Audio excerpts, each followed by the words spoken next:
ఈ లోపే మనం వాస్తవంగా చెప్పాలంటే మొన్న ఈ బడ్జెట్ సమావేశం జరిగింది కదా, ఈ సమావేశాలప్పుడు ముందు రాష్ట్రపతి ప్రసంగానికి ధన్యవాదాలు తెలిపే తీర్మానం సందర్భంగా జరిగిన చర్చలో మిథున్ రెడ్డి పెద్ద ఎత్తున విరుచుకుపడ్డాడు ఈనాడు మీదన. మార్గదర్శి ఇష్యూస్ ఇవన్నీ గెలికాడు. మీరు అబ్జర్వ్ చేస్తే ఆ రోజు నుంచి సీరియల్ బిగిన్ అయింది అటాక్.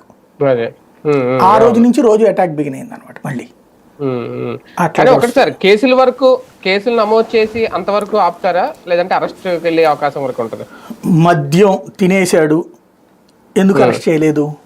మైనింగ్ తినేశాడు, ఎందుకు అరెస్ట్ చేయలేదు? మదనపల్లె ఫైల్స్ తగలబెట్టేశాడు, ఎందుకు అరెస్ట్ చేయలేదు? ఇప్పుడు ఇది ఎందుకు అరెస్ట్ చేయలేదు? చేసేయచ్చు కదా, చేస్తే జనం కూడా చూస్తారు కదా ఏం జరుగుతుంది అనేది. బేసిక్ గా అంటే పెద్దిరెడ్డిని టచ్ చేస్తే జగన్మోహన్ రెడ్డి బెదురుతారేనా?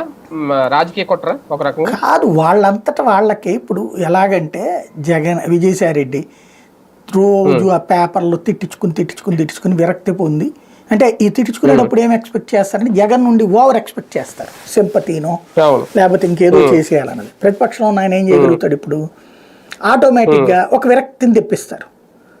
చూడు, మనమేమో రోజు తిట్లు తింటున్నాం, ఆయన కోసం మనకేం ఈ కర్మ, మనం సైలెంట్ అయిపోతే పోలేదా అనేటటువంటిది. ఇది సజ్జలదైంది. వైవి సుబ్బారెడ్డి మాట్లాడట్లా, విజయసాయి రెడ్డి మాట్లాడట్లా, ఇప్పుడు కొడాలని ఇది పేరు నాని మాట్లాడట్లా, కొడాలని మాట్లాడట్లా. తర్వాత అంటే ఇవాళ చూస్తే వైఎస్ఆర్ కాంగ్రెస్ పార్టీ స్వరాలైన ప్రతి ఒక్కళ్ళని కంట్రోల్లో పెట్టేశారు. ఇట్లా కేసులు బెదరేసి అంబటి రాంబాబు గారు మాట్లాడుతున్నట్టున్నారు. అంబటి రాంబాబు ఒక్కడిని, ఆయన కూడా వాళ్ళ తమ్ముడిని దెబ్బేశారు.